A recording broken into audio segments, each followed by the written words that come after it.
With The Bridge on the River Kwai, I went into it not knowing much about it, but having at least heard of the movie and having known it was a classic. But this one, I had never even heard of it. My initial reaction to it, though, was, oh shit, another movie that's over 150 minutes? What the hell? I settled in, though, and ended up engrossed. Has anyone else that's watching or listening to the show ever got into a soap opera? Because this is the movie equivalent to that. You like soap operas?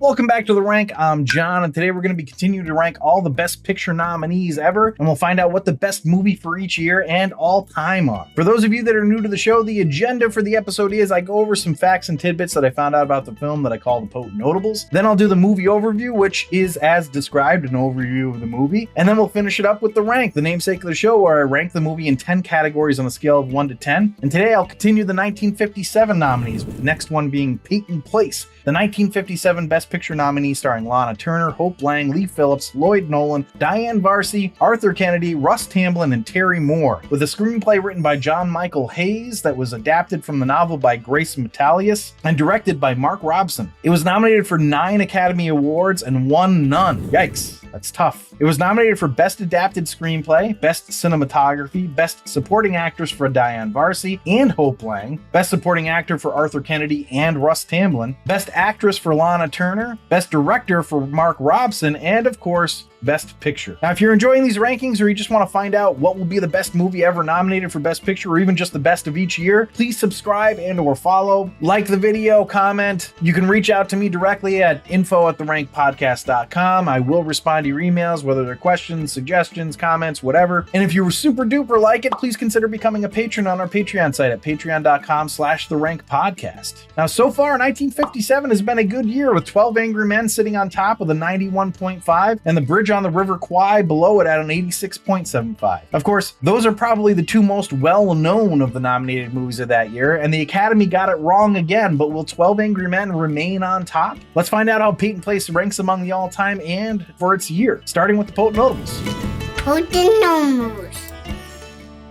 So as always, we start the Potent Notables with the box office info, and according to IMDb, Peyton Place grossed a worldwide total of $25.6 million, and this was against a budget of $2.2 million, so a pretty big hit. Now, the first question I asked myself after watching the movie was, where did they film this? It turns out it was mostly filmed in Camden, Maine, and a little bit in the surrounding areas of Camden, like Rockport. But yeah, I now want to visit that town. Now, off topic, but I've been to a bunch of national parks in my life across the country, but I think my favorite is actually Acadia in Maine. I'm curious, what about you all? Comment your favorite national park below. I think it'll be kind of fun because anyone who doesn't actually listen to or watch this will be like, why are there national parks written in the comments? Well, that sounds fun. All right, so here's a kind of wild Potent Notable. Selena Cross's character was based on a real woman who killed her father. Her name was Barbara Roberts, and she also had a younger brother whom she raised after her mother's death. When she was 17, she shot and killed her father while he was threatening both her brother and her. They ended up burying his body in their New Hampshire farm's pig pen. Now, where it differs from the real life story, sadly, and spoiler alert upcoming, is that she was tried and convicted of a second-degree murder. Later, when it became known that she had been sexually abused by him for years, her conviction was lessened to manslaughter, but not overturned. I'm glad they decided not to go with that ending in this movie, because that's really depressing. Also, originally Metalious, the author of the novel, wrote Selena as actually being Lucas's daughter, but her editor felt, quote, the American public wasn't ready for full-on incest. Okay, are they ready now? What a strange question. Now, the patricide connections continue here as Lana Turner, who played Allison Mackenzie's mother Constance, had a mobster boyfriend in real life who was murdered by her daughter. This story ended up getting fictionalized and turned into a movie as well, and guess who wrote that screenplay? Yep, John Michael Hayes, the same guy who adapted this one, so it's pretty wild. Now, I found this one and just thought it was kind of fun. Immediately after the graduation scene, there's a quick scene showing Allison Mackenzie at a typewriter. Now, she's in the same pose that Grace Metalious, the author of the novel, is on the back of the paperback version. So the detail is exact, right down to the position of her body and clothing. Just thought that was kind of interesting. And speaking of Allison, there were a lot of young actresses in line for the role. Susan Strasberg was initially set to play Allison. However, when she upped her salary, she was fired. For a short period, Debbie Reynolds was set to replace her. Eventually, 20 famous actresses were screen tested before the unknown Diane Varsi got the role. And finally, if anyone does want to travel to Camden, Maine after watching this movie, you can actually download a map of filming locations from the local library's website, or you can stop at the local library, as I'm sure you can pick it up there too. I just thought that was kind of cute. All right, let's go to the movie overview. With The Bridge on the River Kwai, I went into it not knowing much about it, but having at least heard of the movie and having known it was a classic. But this one, I had never even heard of it. My initial reaction to it, though, was, oh shit, another movie that's over 150 minutes? What the hell? I settled in, though, and ended up engrossed. Has anyone else that's watching or listening to the show ever got into a soap opera? Because this is the movie equivalent to that.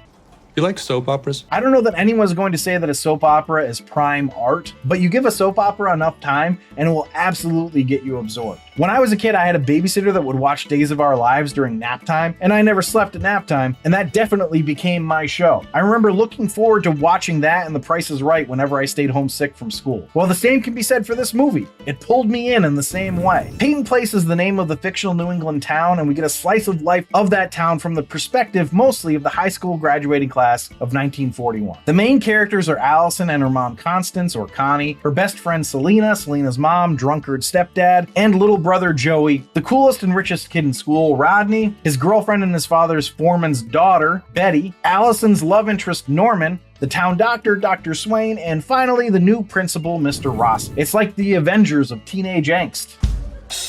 Now, when you introduce this many main characters, you're making it a lot harder on yourself to engage the audience because it's hard for the audience to get enough information on everyone to give a shit about them. But I cared about every single one of them. Now, the narration is done from the perspective of Allison, whom I thought was kind of vanilla for the first part of the movie, then whiny and petulant for the latter part, but I ended up coming around to her point of view by the end. I want to talk about what happens in this movie, but I don't want to spoil it for everyone. What really shocked me about this movie was the topics that it discussed. I mean, we're having pretty open discussions about sex and with teenagers. This is 1957, so it was ahead of its time. Not only that, but it has feminist undertones with the acknowledgement of the difficult position women were in at the time. It doesn't drive that home as strong as it could have, but I have to give it kudos for the attempt. Allison even has a line in it where she tells her erstwhile love interest that he has to understand that girls want to do the same things and have the same urges as boys. In a time where women were expected to be almost lustless and demure, this feels like kind of a big idea to put on the big screen. I mean, Allison's mother says the thoughts of the time kind of perfectly with a line in the movie that kids will find out about sex, quote, when they're married. All right, so I gotta tell you some spoilers. There's gonna be some spoilers ahead. The movie gives us an uneasy impression of Selena's home life and especially her drunkard stepdad right away. Her older brother Paul's leaving home and the stepdad, Mr. Cross, who is drunk in every scene but one, comes out drunk and then has a lingering hand on Selena's shoulder after Paul leaves. It was a little charged and made me uneasy, but I thought, this is 1957. They're not gonna go there, right? But later, we see him watching her change leeringly. I still thought, okay, they're making an implication that he's a creep, but that's as far as it will go. But no, he rapes her on screen. It's not as graphic as maybe that scene would be now in this day and age, but damn, if it wasn't alarming and disturbing anyway. On top of all that, this encounter ends up getting poor Selena pregnant. Now, during the pregnancy announcement to the audience, we get some stuff that was definitely more of the times, with the doctor, Dr. Swain, saying, it's okay that you're pregnant, you can just get married. It's fine. But Selena is reluctant to tell who the father is, and Dr. Swain basically browbeats her into telling him.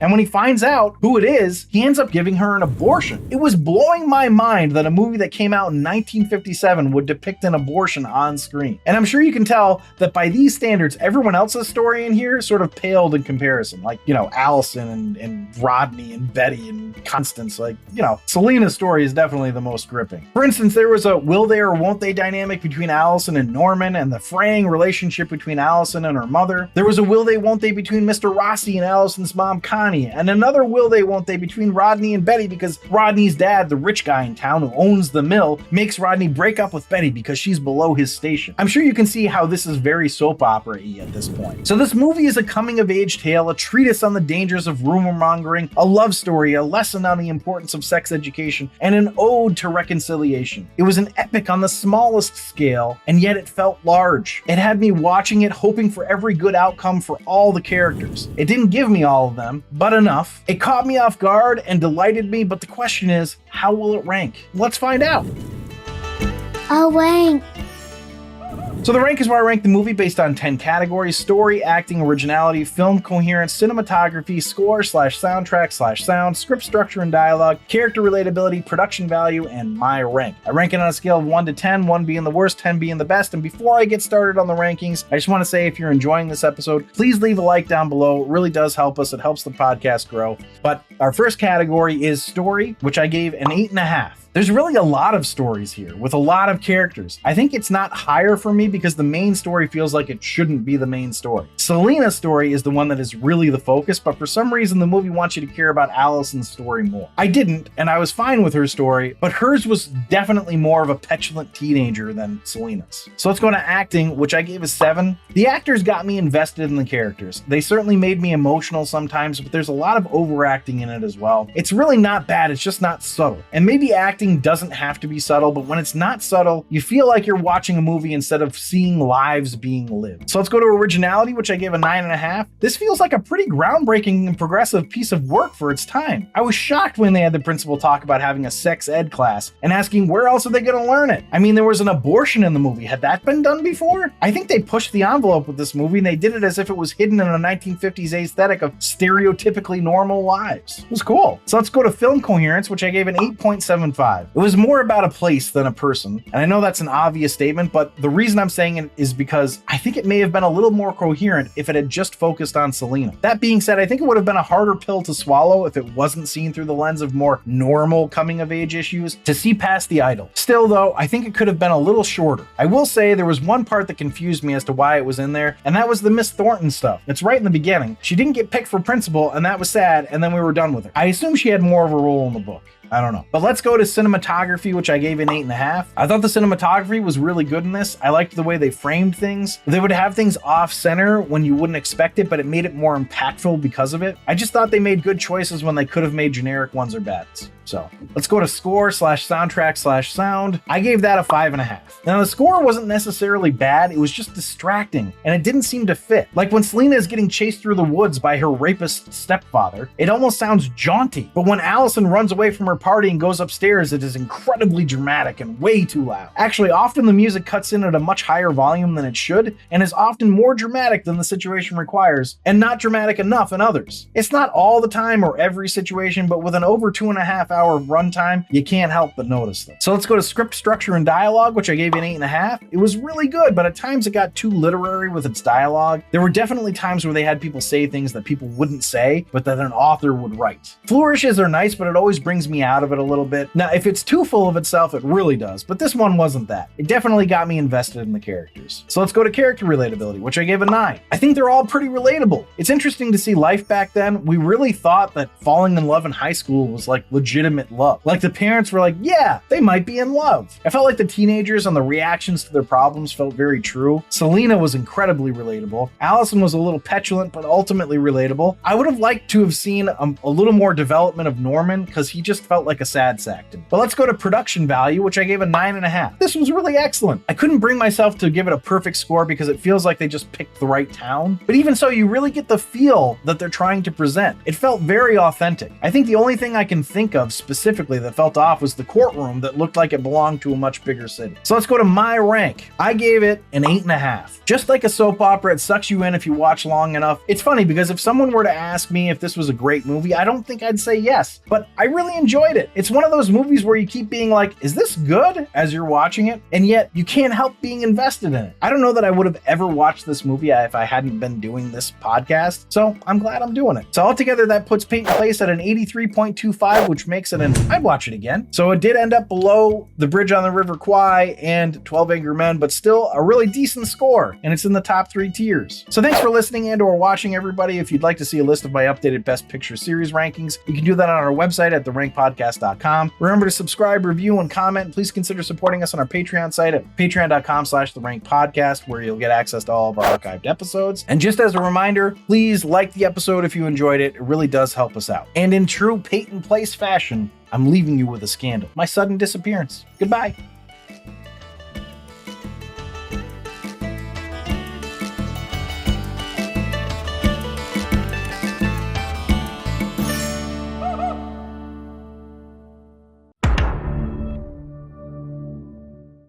I feel like that's why they made the movie the way they did, to see past the idyll. I'm just gonna make sure that I'm pronouncing that word right. Spoiler alert, you're not.